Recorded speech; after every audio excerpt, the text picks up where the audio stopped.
So I'd like you to look at these 3 photos here. Okay. Sounds good. We've invited a few people to participate in a very informal experiment. For each photo, I'm going to ask you to rate different personality traits. 1 means that it's very low, 5 is very high. So for example, if you see this person on the left and you think that they look moderately compassionate, you'd rate them as a 3. They each have 3 photographs, 3 different people. 1, very attractive, another average, and the third less attractive. And we've asked some different raters to look carefully at these 3 photos and to analyze all of the information they convey, thanks to people's postures and facial expressions and so on.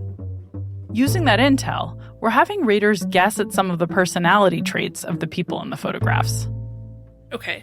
Compassionate. I would say the handsome, soulful friend on the left is, I'm getting compassion most from him. It looks like he is really thinking some deep thoughts and feelings, so I'd give him a 5 on compassion. Our grouchy-looking middle friend, I'd probably give him a 1 just based on his expression. In terms of kindness, next on our scale, the gentleman on the left, my initial thought would be he looks like a very nice guy. So I'd put him at a 4 or a 5. For intelligence, the guy in the middle, I'd probably give him a 1 or a 2, to be honest. Like, he really, it's kind of like a just stereotypical, almost like Neanderthal face. And sitcom dad on the right, he's probably smart enough. I would probably give him a 3 on intelligent. So you rated this person as very intelligent and kind, and this other person as highly irritable and not very empathetic. Why do you think you gave those ratings?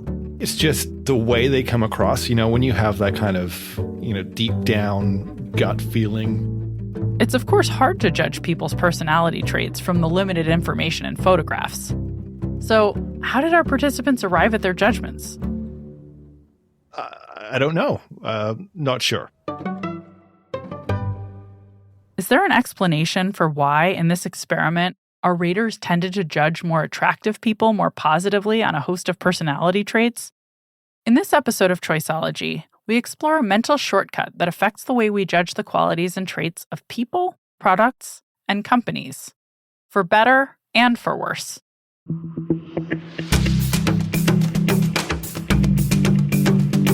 I'm Dr. Katie Milkman, and this is Choiceology, an original podcast from Charles Schwab. It's a show about the psychology and economics behind our decisions. We bring you true and surprising stories about high-stakes choices, and then we examine how these stories connect to the latest research in behavioral science. We do it all to help you make better judgments and avoid costly mistakes.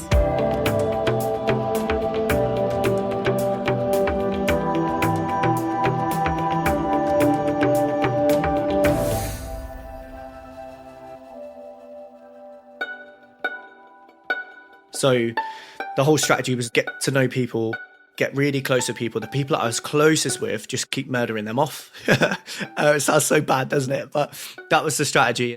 This is Wilfred Webster.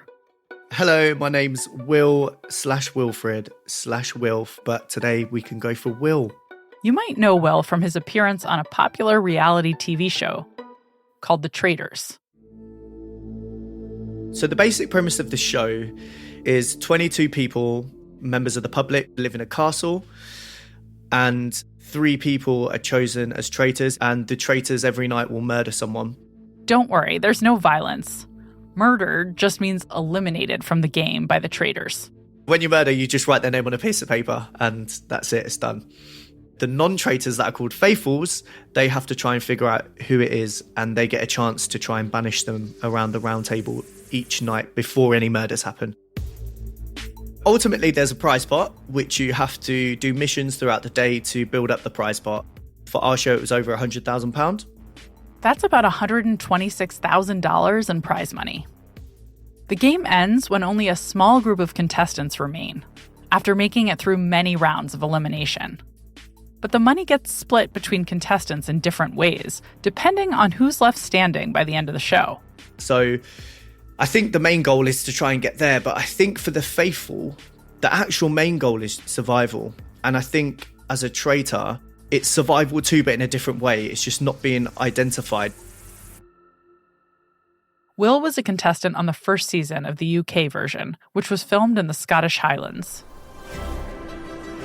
I remember flying over the Highlands and just thinking, this is one of the most beautiful sceneries I've ever seen. The lakes, the lochs, it's honestly phenomenal. And then all of a sudden we're driving down this long drive on this beautiful estate, and it looks like something from Downton Abbey or some aristocratic British film. Yeah, and we get to the castle and it's stunning. All 22 contestants started the game unsure of what role they would be assigned. Then, the host and BBC presenter Claudia Winkleman ushered everyone inside the castle to assign the roles. Either you'd be a faithful or a traitor.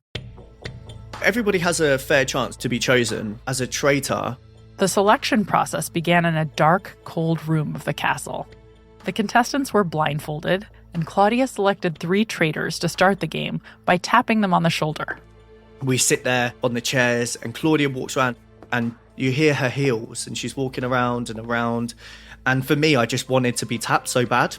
I really wanted to be a traitor. Will felt a tap on his shoulder and knew he'd been selected as a traitor. It meant that during the day, he'd pretend to be a faithful and contribute to the missions to build up the prize fund. Think elaborate races by boat across Scottish lochs and escape rooms in creaky cabins.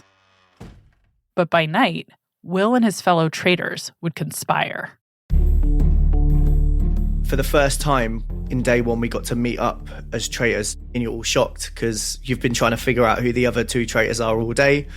And then you get to commit your first murder. That person gets murdered that night. And then in the morning, that person doesn't come down to breakfast.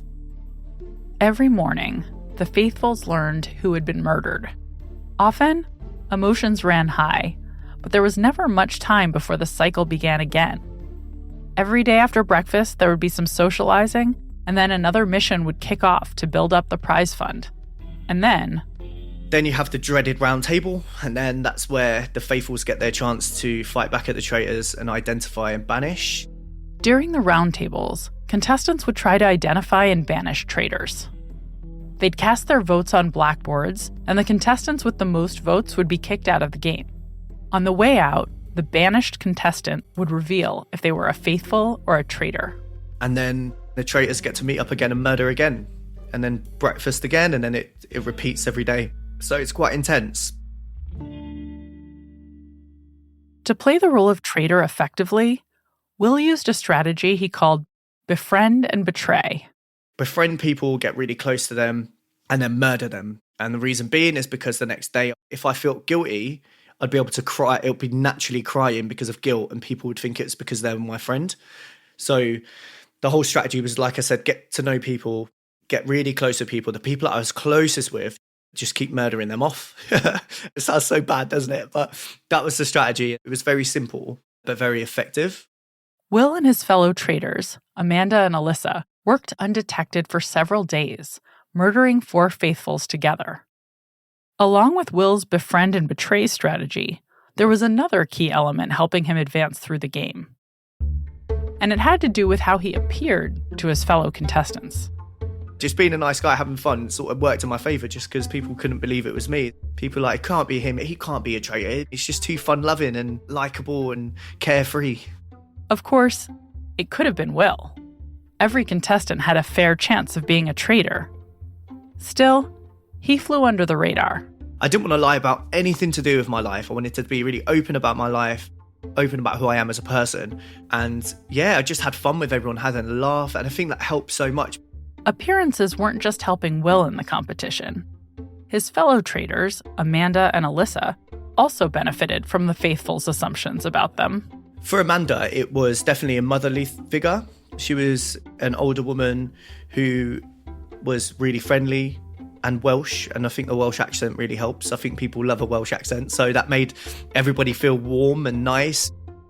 Alyssa was this sweet, lovely Irish girl, lovely Irish accent, and everyone was just drawn to her because she was almost the baby of the group, if I could say that. She was like the youngest there, I think, and everyone wanted to look after her. And when she got really upset because she felt guilty, people didn't believe it was guilt. They'd think it's because she's just new to it all, and she played on it, which was really, really fun to watch.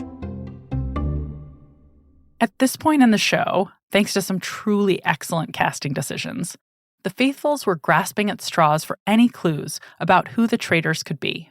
I think everybody found it hard because everyone was just voting for whoever, for stupid reasons. Somebody might look a bit different or act a bit different from you, so people would just think, okay, that could be a traitor. For instance, Imran, one of the most intelligent people I've ever met in my life, he didn't have the best social skills, so people used that against him. Everyone went for him because of that, and it became this person's just quiet. There was no credence to a lot of people's arguments. I think first interactions with people are really important, especially in this game. By the middle of the game, the faithfuls hadn't identified a single traitor. They had only interrogated innocent faithfuls during the roundtables and voted to banish them from the castle. But then, for the first time, the faithfuls pointed fingers at Alyssa and Will. That night at the round table, Will had a major decision to make: betray Alyssa or risk getting banished himself. When I went into that room, I knew there was about 4 or 5 people that were going to vote for me, but I knew there was about 3 people that were voting for Alyssa. So in my mind, I was like, this is it, game on now. I have to try and convince another 3 or 4 people to go for Alyssa. She was the only one I could pick out and go for.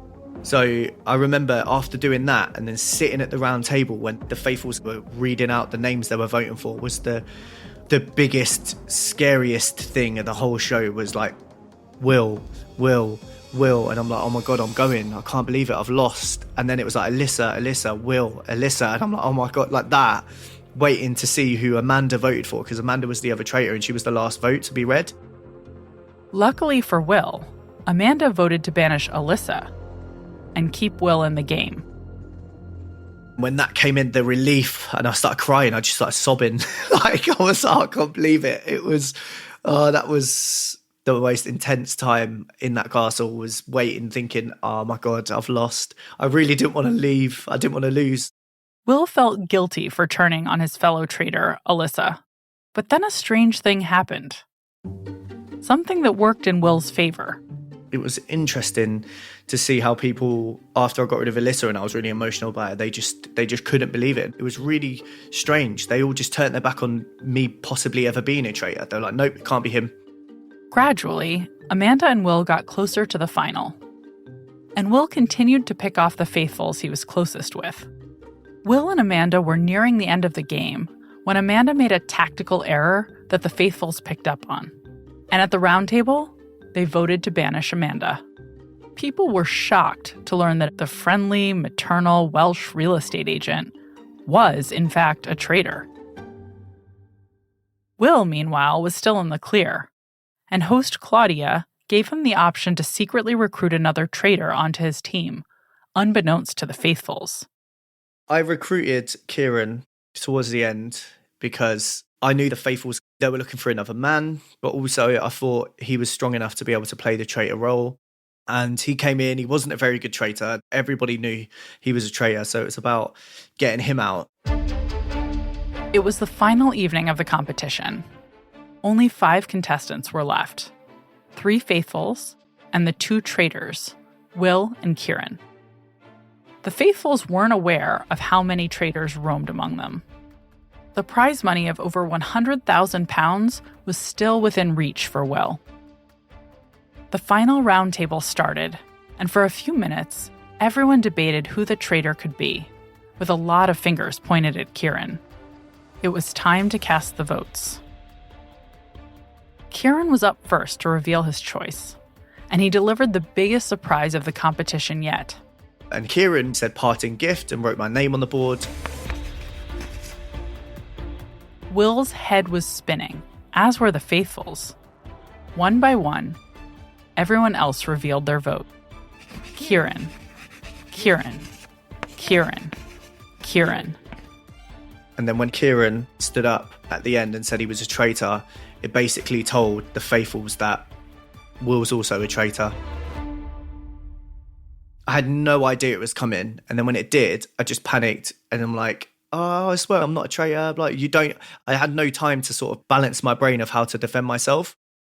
The faithfuls were stunned, but still, not all of them were convinced Will was a traitor. And the game wasn't over just yet. And then all of a sudden, we have to leave the round table. You probably get about 10 minutes together before you have to make the final votes. The remaining 4 players gathered outside the castle around a fire pit. Claudia gave them the opportunity to either end the game or to banish one last time. And I knew it was coming. I knew it was happened. So when they voted, and they voted for me to be banished, and I revealed myself as a traitor, it was the biggest relief I've ever felt in my life. It was like a weight just come off my shoulders. I felt so good. I was like, oh my God, I've been lying to you guys about this, only this one thing. And it felt so nice to end the game. I was like, I'm done now. Like, I've been playing it for so long. You just think to yourself, I'm ready for it to be finished. Finally, after nearly a dozen opportunities to eliminate Will, the faithfuls had caught on, just in the nick of time. The nice, affable guy was, after all, a traitor. I made such good friends. In my mind, I told myself that I'd be making holiday friends, friends that you'd speak to after holiday for a bit, and then you sort of lose touch. And then towards the end, you start thinking, actually, these are proper friends now. We're going to be bonded for life through this experience. Wilfred Will Webster is the runner-up to The Traitors Season 1 on the BBC. Before The Traitors, he managed face-to-face fundraising for one of the largest charities in the UK. Today, he's a content creator and fundraising consultant. You can find more information on Will and the Traitors series in the show notes and at schwab.com/podcast.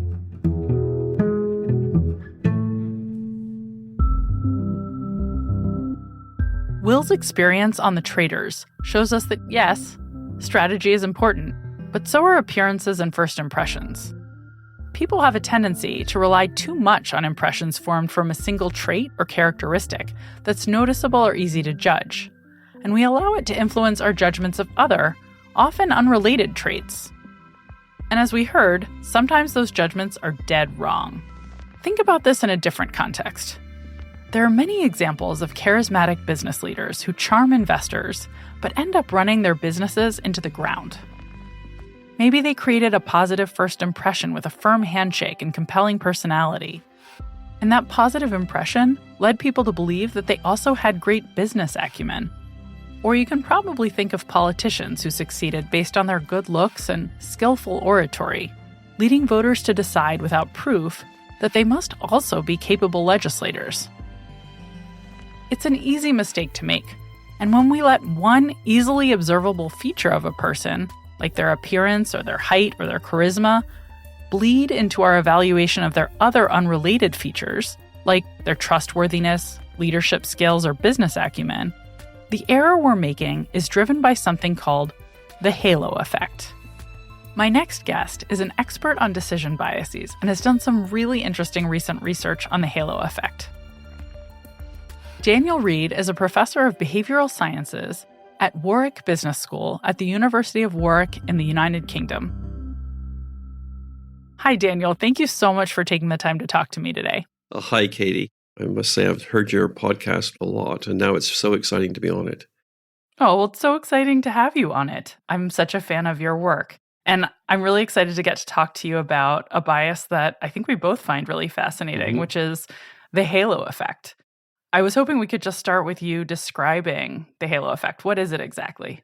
Well, in its most fundamental way, the halo effect is just that when we make judgments about any kind of person or object, and they're judgments of quality, like whether they're good or bad, those judgments tend to be more highly correlated than is warranted. So if we judge someone's appearance and then judge someone's personality, if the appearance is really positive, we'll judge the personality as very positive. If the appearance is not so positive, we'll judge the personality as less positive, and so forth. It's such an interesting pattern, and I think it comes up a lot with the way we judge people.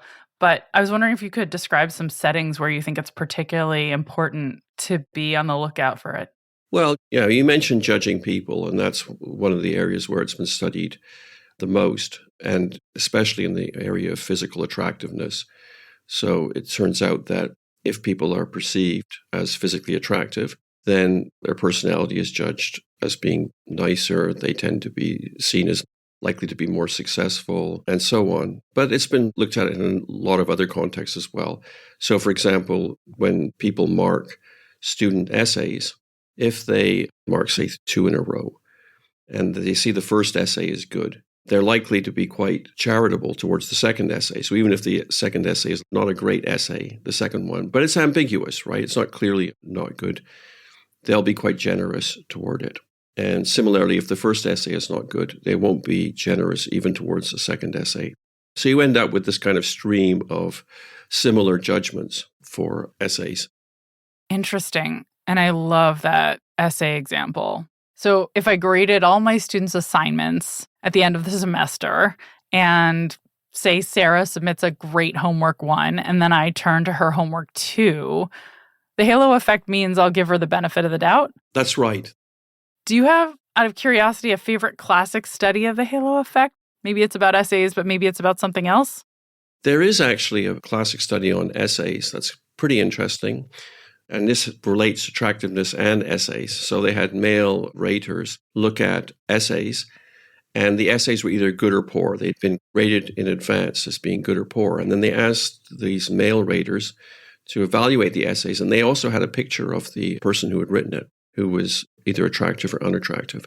And what they found is that the poor essays were rated much more highly if the writer was attractive. And also the ability of the writer was judged as being much greater if they were attractive than unattractive based on the essay. And these were very large effects. I can actually give you another study that I find kind of cute, in which a person came to a classroom and they gave a little discussion, and then they left the room, and the teacher asked them to say, well, how tall was the person? Now, this person was either described as being a postdoc or an assistant professor or a full professor. And what they found is that the height of this person, the estimated height, went up with the person's stature or status, literally stature in this case, where the full professor was judged as taller than the postdoc and the postdoc less tall than the assistant professor, and so on. That's really, really fascinating work. Can you explain what we know about why the halo effect arises, where this comes from? Well, I think that the main cause is that most of the time, when we are making judgments about two things, they tend to be a bit correlated. And we know that they're related in some way. And this is a conscious effect, by the way, I'm describing here. We know that, say, attractiveness might indeed be correlated with personality. On average, a little bit, because the person may have different experiences and so forth. But how big is that correlation? Well, it's probably pretty small in reality. Most correlations in the world are pretty small. But how do you, in your judgments, express a small correlation? It's quite hard to do. It's really interesting. And of course, you're highlighting that it aligns with this general tendency of heuristics to be based on something that maybe is true to some degree on average, but leads us to make mistakes in many situations. Would you call this a heuristic? I would call it, a heuristic or a bias. You could use either term if you like. I don't think that it's necessarily that the halo effect is always wrong, but the halo effect itself is an extreme response when we should be giving perhaps a moderate response in most cases. The very first study of halo effect was 1920, Edward Thorndike. He wrote a paper which defined the halo effect. One of the things he did is he looked at many, many different ratings of soldiers on a number of dimensions. So what Thorndike observed was that the correlations between all of the ratings were much, much higher than they should have been. And even correlations between things that probably shouldn't have been correlated at all were actually quite high. So for example, intelligence and strength, right? These were soldiers, right? Intelligence and strength, which probably are not correlated particularly strongly. In fact, perhaps not at all, were correlated at 0.7 in these ratings. Which is really high, right? Because the correlation goes from 0 to 1, and 0.7 that's about as high as you ever see in the natural world. Exactly, yes. And he said that the correlations were 3 or more times as high as they should have been. That's really interesting. Daniel, one of the reasons I was so excited to have you on this podcast, in addition to your extensive knowledge of judgment and decision making, is that you've done some really interesting recent research on the halo effect in the domain of corporate social responsibility, or CSR. Could you talk a little bit about that work? Yes. So this was work that was done with Sofia Lopez Rodriguez and Craig Smith. We did a series of studies, and actually it's still ongoing. But what we did is we described companies to our respondents, either a company which had undertaken some kind of positive CSR initiative in some domain or had not. The company wasn't bad, but we didn't mention that they had done some kind of CSR activity. So an example would be a company which had a kind of ambitious recycling program for printer cartridges. And then we asked whether this company had done other things, right? And we asked them both about specific actions, or else we asked them about more general things like, does it do things that are good for the environment? Does it do things that are good for its customers and so forth? And first we found that there was quite a strong relationship between people's judgments about unknown activities that the company did if in the same domain. So, for example, the company that was recycling printer cartridges would be evaluated very positively for all types of other environmental activities, right? But in addition, there was a generalization to other domains of activity. So they would also treat their customers better. They would also do more for the community and so forth. Right, so we got a halo effect within the domain, but in addition, it was cross-domain. So a company that did one really good thing for the environment would be judged as very positive and also very likely to have carried out a large number of other very good things in a very large number of domains. So it shows that one action for a company can have quite an impact on how people judge it. It's really interesting. It makes me think back to taking accounting in college and learning about the idea of goodwill as something that you could put on a balance statement.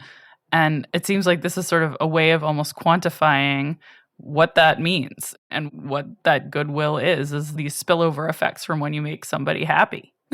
That's right. Yeah. So that they're making inferences, and this is where it would be a true halo effect in the sense that those inferences are perhaps not fully warranted. You know, like the company is probably not doing all these things. There's no real reason to assume that they have, yet nonetheless, we make these kind of positive judgments.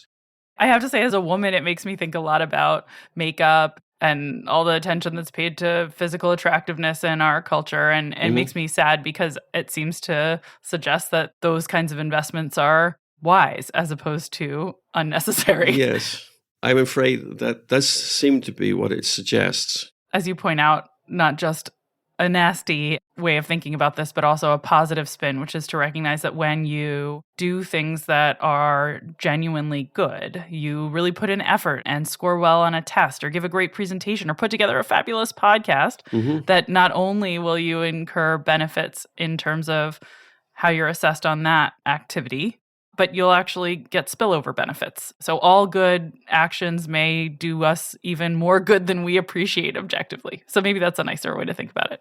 No, that's absolutely right. So we can think that whatever we do, we're creating an impression in people, and that impression is going to be generalized. So you want to make a good impression, and that's exactly what you said. Do you have any advice to our listeners on how they can improve their everyday decisions now that they better understand the halo effect?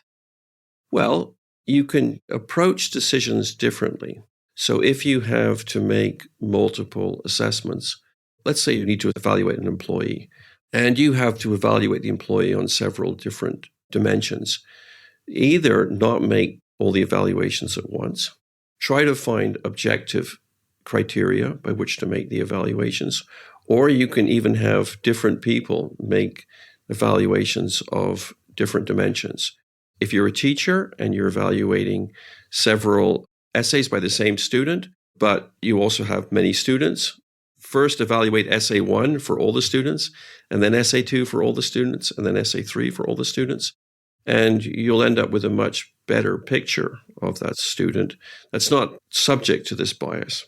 Other things for teachers, you should not know who your students are when you're evaluating their essays. In England, we know nothing about the students when we evaluate their essays, right? We don't know who they are. It's anonymized. And in almost every case, I have no idea who they are. But in the United States, when I've taught there, we often do know who the students are. And I feel like that possibly is a source of bias where we think, well, this student's good, this must be a really good essay, that kind of thing can happen. Yeah. So I think somehow making judgments independent of one another is the way of eliminating the halo effect in your life. I love that advice. I think it's excellent advice. As much blind rating as possible, as many independent judgments as possible, as much objectivity as possible, because otherwise this will creep in. Yeah. Daniel, this has been such a wonderful conversation. I really appreciate you taking the time to talk with me today about the halo effect. Thank you. Well, thank you, Katie. It's been really a lot of fun. Daniel Reed is a professor of behavioral science at Warwick Business School at the University of Warwick in the United Kingdom. He's also the author of dozens of terrific papers about judgment and decision-making, including an excellent recent paper on the halo effect in corporate social responsibility called CSR Halo, The Gift That Keeps on Giving. You can find a link in the show notes and at schwab.com/podcast. In the world of investing, one area where the halo effect can impact decisions is in the evaluation of ESG strategies, which means choosing investments based on environmental, social, and governance factors, or ESG for short. Just because a fund manager has good intentions or says all the right things, that doesn't necessarily mean they'll be able to execute a successful investing strategy in the real world. To learn more about ESG investing, check out the Financial Decoder podcast episode titled, How Can You Invest Your Values? You can find it at schwab.com/financial decoder or wherever you get your podcasts. As you've probably guessed, the halo effect is so named after halos depicted in religious iconography. A halo is a circle of light that extends outside the body of a holy or sacred figure to depict the extremity of their goodness. It's as if those figures' goodness is literally spilling out of them. And the halo effect describes our tendency to too readily assume if a person, product, or company has one good trait, that goodness spills over to affect other traits. The most important implication of the halo effect is that to make the most accurate judgments, you should ideally judge people, companies, and products on one trait at a time, without knowledge of their other traits. So, for instance, rating a person's credentials without seeing what they look like, or forming a general impression of their personality by chatting with them, should give a more accurate rating of those credentials. Likewise, judging the quality of a product based on its performance in objective tests, rather than after being wowed by its sleek appearance, will likely lead you to make a better overall decision about whether it's worth buying. But the halo effect isn't just relevant when you're trying to improve your own judgments. It also highlights the importance of making a good first impression. Acting towards others with kindness and generosity, not just because those things are always ideal, and don't get me wrong, they are, but also, cynically, because they can have spillover effects to the way you're judged more generally.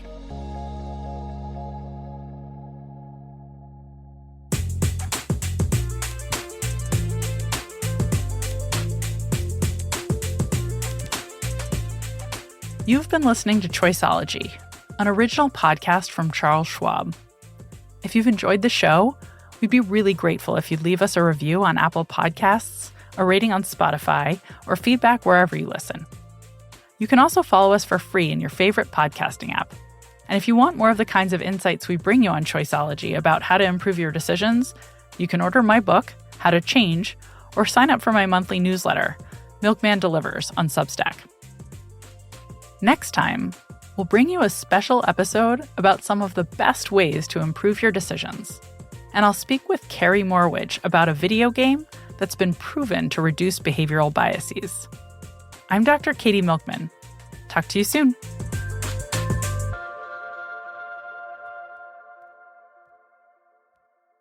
For important disclosures, see the show notes or visit schwab.com/podcast.